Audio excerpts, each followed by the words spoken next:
तमाम तस्वीरें देश भर से आ रही हैं वो आपको हम रखेंगे और हमारे सहयोगी भी हमारे साथ जुड़ेंगे एक एक अपडेट के लिए। तो किस तरह से सत्ता पक्ष बनाम विपक्ष संसद से सड़क तक संग्राम छिड़ा हुआ है, ये आपको हम जानकारी दे रहे हैं। और इसी बीच सत्ता पक्ष और विपक्ष दोनों तरफ से सड़क से लेकर सदन तक प्रदर्शन हो रहा है। दो तस्वीरें आपके साथ हम रख रहे हैं, एक तरफ हमारी बाईं तरफ और दूसरी तरफ दाईं तरफ देख पा रहे हैं। ये एक विपक्ष का मार्च है और दूसरी तरफ सत्ता पक्ष का जोरदार प्रदर्शन चल रहा है। भारतीय जनता पार्टी आक्रामक है इस पूरे घटनाक्रम को लेकर। जिस तरह से वाइस प्रेसिडेंट का मजाक उड़ाया गया उसको लेकर बीजेपी कह रही कि पूरे समुदाय का मजाक उड़ाया गया, साथ ही एक किसान पुत्र का मजाक उड़ाया गया। और लेकिन विपक्ष का मार्च भी चल रहा है। विपक्ष इस वक्त पूरे घटनाक्रम को लेकर लामबंद है। 143 सांसदों के निलंबन से जुड़ा यह पूरा मामला।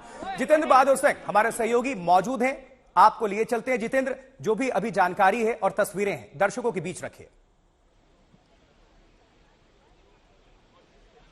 और देखिए आशुतोष, अब से थोड़ी देर पहले जो विपक्षी सांसद हैं जिनको कि लोकसभा और राज्यसभा से निलंबित किया गया था, वो तमाम सांसद और सीनियर जो इंडिया गठबंधन से जुड़े हुए नेता हैं वो सभी लोग विजय चौक पहुंचे हुए थे। लेकिन अब उन्होंने प्रेस कॉन्फ्रेंस करके वो लोग संसद के अंदर वापस चले गए हैं।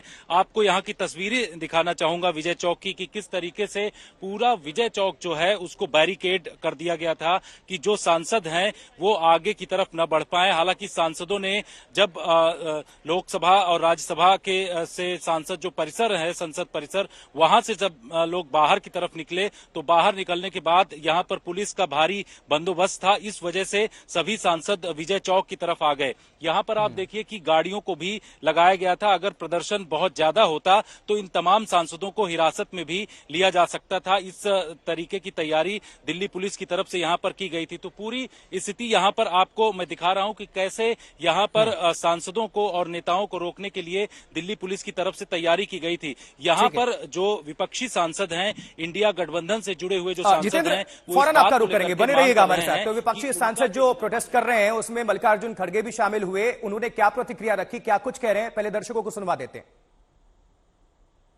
सारे नेतागण और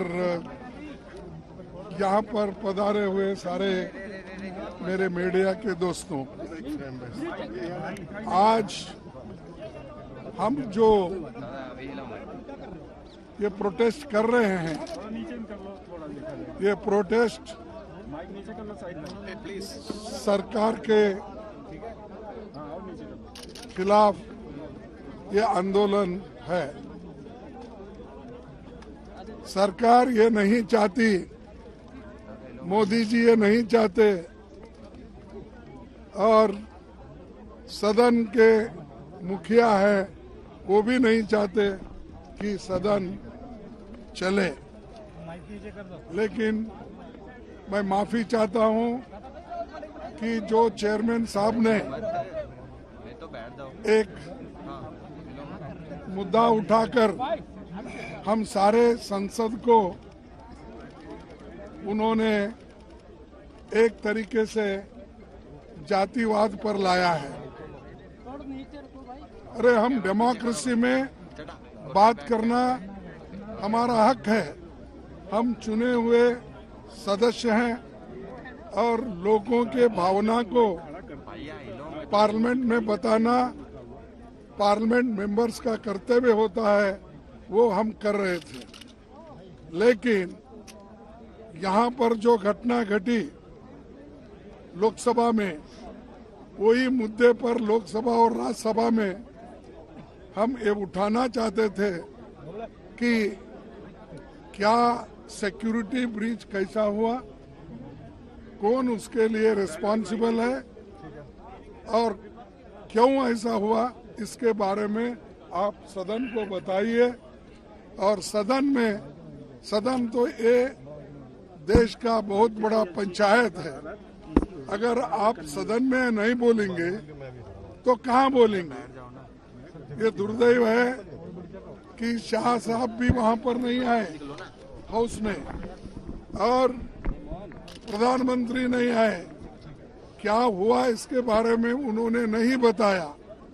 तो सदन में बताने की चीजें उन्होंने छोड़कर, वो वाराणसी में बात करते हैं, डायमंड हाउस में बात करते हैं, अहमदाबाद में, और रेडियो में अब टीवी पर बात करते हैं, लेकिन सदन में बात नहीं करते।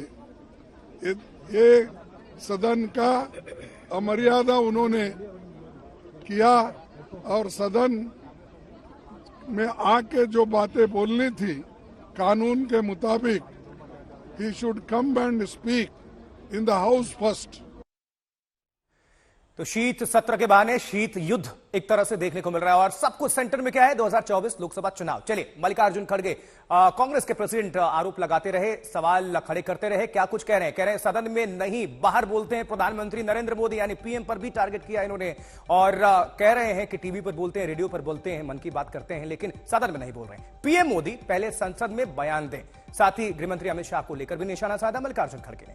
संसद में हम बोलने की मांग कर रहे थे, हम अपनी बात रखना चाह रहे थे सिक्योरिटी ब्रिज को लेकर, लेकिन सवाल यह भी खड़ा हो गया कि फिर मजाक क्यों उड़ाया गया, मिमिक्री क्यों की गई। सत्ता पक्ष ने जानबूझकर किया हंगामा, यह आरोप लगाया गया मल्लिकार्जुन खड़गे की तरफ से कि सदन में बहस करना नहीं चाहता सत्ता पक्ष, जबकि सत्ता पक्ष पलटवार कर रहा है कि विपक्ष इसमें रोड़े पैदा कर रहा है, वो भाग नहीं ले रहे हैं, हल्ला हंगामा कर रहे हैं। विपक्ष की आलोचना के लिए सदन में अनुमति नहीं है, ये आरोप लगाया मल्लिकार्जुन खड़गे ने सरकार पर, यह निशाना और ये सीधा प्रहार।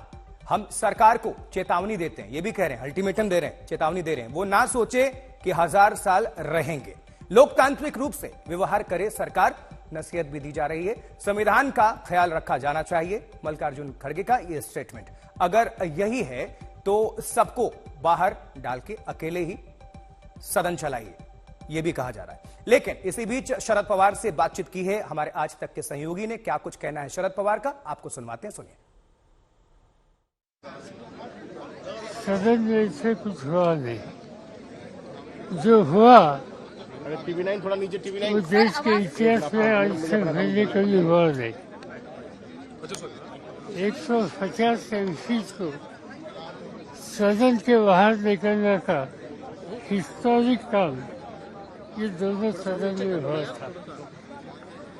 खाली एक ही डिमांड थी कि 4-5 दिन पहले कुछ लोग सदन में आए कि जो सदन के सदस्य नहीं थे वो कैसे आए।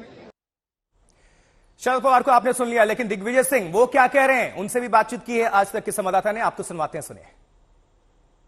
आप कांग्रेस के कुछ ही सांसद हैं जो निलंबित नहीं है, आप लोग भीतर जाते हैं तो किस तरह से विरोध दर्ज करते हैं और क्या आप लोग की रणनीति होती है जो 7 सांसद कांग्रेस के राज्यसभा में? इस बात को भूल जाती है कि मूल मुद्दा है वो क्या है। मूल मुद्दा ये है कि इतनी बड़ी घटना हुई जिसमें और भी विभत्स दिया जा सकता था। ये गैस, ये जो बम था वही, उसमें अगर पॉइजनस गैस होती तो आप समझिए क्या होता। तो ये ब्रीच ऑफ सिक्योरिटी हुआ है, उस ब्रीच ऑफ सिक्योरिटी जवाब देना चाहिए गृहमंत्री जी को। तो आपके इतने अनप्रेसिडेंटेड सांसदों को सस्पेंड कर दिया, अब आप लोग काफी कम संख्या में रह गए, तो किस तरह से आप लोग, एक तो चेयरमैन साहब भी बहुत आहत है, रोज वो कह रहे कि, तो आप लोग क्या करते हैं? उन्होंने गृहमंत्री जी को बयान देने के लिए उनका अधिकार था। तो आज भी आप लोग विरोध करेंगे हाउस में? देखिए, बात यह है कि लाइव बात करेंगे। विरोध इस बात का कि भाई गृहमंत्री जी, प्रधानमंत्री जी आखिर बयान तो दें। दिग्विजय सिंह सांसद कांग्रेस अपनी बात रख रहे थे, वहीं गौरव गोगोई कांग्रेस नेता वो क्या कह रहे हैं, उनको भी सुनते हैं। गोगोई साहब, ये कहा संसद से लेकर सड़क तक आप सस्पेंशन का मामला लेके जाएंगे? देखिए, आज हम देश भर में ये एक संदेश जा रहा है कि नया पार्लियामेंट जो बना है वो नया पार्लियामेंट बीजेपी का बस एक कार्यालय है, उसमें विपक्ष नहीं है। उस नए पार्लियामेंट को एक बीजेपी कार्यालय में उन्होंने परिवर्तन करके बस मोदी जी की जयगान है, लेकिन लोकतंत्र में जो वास्तविक चीज होती है सरकार की जवाबदेही, वो नहीं है। अमित शाह जी ने अभी तक पार्लियामेंट के अंदर ये स्पष्ट नहीं किया कि उनके गृह विभाग से इतनी बड़ी चूक कैसे हुई। कल पूरे दिन वो लोकसभा में रहे, लेकिन अपनी चूक का और अपनी भूल का उन्होंने कबूल नहीं किया। इस बीच सुप्रिया सुले क्या कह रही हैं और अजीत रंजन दोनों को सुनते हैं। सुप्रिया जी, क्या ये लड़ाई सड़क तक जाएगी आगे भी? दूसरा चारा ही नहीं है इस देश में। अगर हमको जीना होगा और संविधान को बचाना होगा तो संविधान के लिए हम सबको लड़ना पड़ेगा और हम संविधान बचाने के लिए पूरी ताकत से लड़ेंगे। संविधान बचाने के लिए पूरी ताकत से लड़ा जाएगा, ये कहा जा रहा है लगातार बाकी आपके सहयोगियों से। देखिए, ये अहंकार की चरम सीमा है, लोकतंत्र की हत्या है और जिस तरह मुद्दे को डाइवर्ट किया जा रहा है। आप याद कीजिए गाजीपुर में जब किसान, हरियाणा के किसान जाट बैठे हुए थे और उनको बोल रहे थे कि लठ मारो हम साथ में हैं, तो ये बिल्कुल भी काला धब्बा है और हम विरोध करते हैं। आज भी हम होम मिनिस्टर से मांग कर रहे हैं कि आइए और जो सदन की सुरक्षा पे चूक हुई है उसका आके जवाब दिए। और वहीं मणिकम टैगोर कांग्रेस नेता वो क्या कह रहे हैं, किस तरह से सरकार पर निशाना साधते नजर आए, सुनवाते हैं।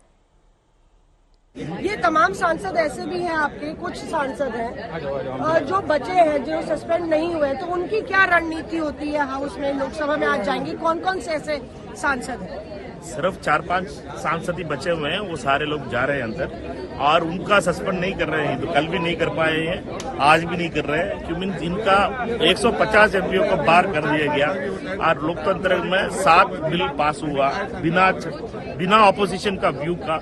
और ये कभी भी इंडियन पार्लियामेंट में ऐसे नहीं हुआ है। ऐसे आतंक मचा कर रखा पार्लियामेंट में और पार्लियामेंट्री 150 लोग बाहर करके हम लोग एक गांधी स्टैच्यू से विजय चौक तक आज एक मार्च करके हमारा विरोध दिखाने के लिए आया। तो आप कह रहे हैं बाकी सांसदों को नहीं कर रहे सस्पेंड, मतलब वो होना चाह रहे हैं सस्पेंड? हम लोग तो एक ही चीज मांग रहे हैं ना, हम लोग अमित शाह जी का जवाब मांग रहे हैं पार्लियामेंट अटैक का ऊपर और इसी एक स्टेटमेंट का ऊपर हम मांग रहे हैं। अब इसके लिए तैयार नहीं है, इसका अलावा 150 एमपी को बाहर करने के लिए तैयार है सरकार। तो डीके सुरेश, दीपक मैज और चलिए आप सभी दर्शकों को अब सीधा हम लिए चलते हैं जंतर मंतर, वहां प्रोटेस्ट चल रहा है। पीयूष मिश्रा हमारे सहयोगी हमारे साथ जुड़े हुए हैं। पीयूष, ज्यादा से ज्यादा तस्वीरें भी दिखाएं और जानकारी भी पहुंचाएं, अभी हलचल है? जी बिल्कुल आशुतोष, आपको बता दें कि लगातार धरना प्रदर्शन जारी है। बीजेपी पिछले 1 घंटे से जंतर मंतर पर बैठी हुई है। बीजेपी के सभी कार्यकर्ता यहां पर पहुंच चुके हैं। मैं तस्वीरों में भी आपको दिखाऊं, देखिए एक जो प्ले कार्ड है वो लेकर कार्यकर्ता बैठे हुए हैं, उस पर लिखा हुआ है राहुल गांधी शर्म करो और राहुल गांधी माफी मांगो। तो ये 2 चीजें जो हैं वो बीजेपी के कार्यकर्ता इस चीज की मांग कर रहे हैं। ठीक मेरे पीछे एक बड़ा सा बैनर भी लगाया हुआ है, जिस अगर मेरे सहयोगी जूम करके दिखाएं तस्वीर आपको, आप देख सकते हैं कैसे यहाँ पर लिखा हुआ है कांग्रेस द्वारा लोकतंत्र के मंदिर सांसद का अपमान करने के विरोध में ये विशाल धरना प्रदर्शन बुलाया गया है। चारों तरफ अगर नजर दौड़ा लें, आप देखिए कैसे भारी संख्या में यहाँ पर बीजेपी के कार्यकर्ता पहुंचे हुए हैं और राहुल गांधी के खिलाफ जो है नारेबाजी की जा रही है। ये कार्यकर्ता मांग कर रहे हैं कि राहुल गांधी को माफी मांगनी चाहिए। हम कुछ नेताओं से बात भी करेंगे। आशुतोष, आपको पीयूष बिल्कुल आपका हम रुख करेंगे, नजर बनाकर रखिए। बहरहाल आपका बहुत बहुत धन्यवाद।